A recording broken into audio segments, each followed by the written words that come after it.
Ira try perlong ibadang semua bahag yang PCC sian jaga nikas channel dan minta kesini nyepet sepanggajing itu lepas sepanggajing kaya ujiso. Te ha ubanay ubahan riu lapha eu tau angel Gabriel na ublay siya kasnong ha Galilea kabakarteng ka Nazaret. Siya katay sati kabalayate ktien mat ubriyo ubakarteng u Joseph. Na kayeng u David kakarteng katakatay sati ti kalalong ka Mary.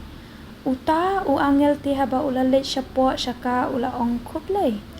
Pa kabalayo ka jingay e bakraw. Utray udon lambat pa, lakar kuya pa padanggi kente. Kati kalas ngow kuslay e na ka jingong jong u. Bat kalapusan halade, hatu kabakumno kala banlong kani ka jing kublay. Utaw angel ulaong ti haka. To what shepting ko Mary, nabapala siyem ka jing ay e bat ublay.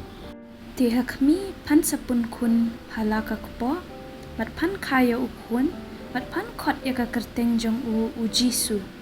Uni unlong ubakraw, bat on kot ya ukun ubahakli tam e. Bat utray uba ublay, un ay ha ya kaket u David ukpa jong u. Bat un sensyar halor ka ying u Jacob, halakarta, bat kahima jong uru kabanong kutsyu.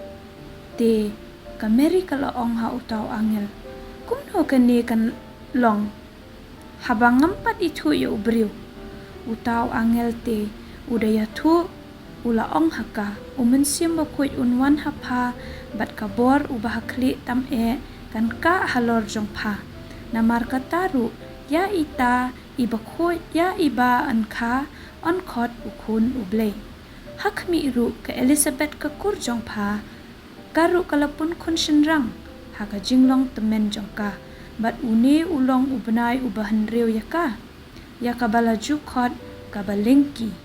Nabaka wairu kaktin na ublay kan omlong klem kabor, ka Mary te kalaong hakmi ka syakri jong utray, to kan long hanga katbakum kaktin jong ni, te utaw angel ulalit no naka. Sibun perlok papilap pet ya kani video bat hakawai pat kabenta in pet pat baka Mary kalit jungo ya ke Elizabeth kadi ka bahayeng jong ka Mary mo te aingo yo try angit piyo ka jengkerku amen.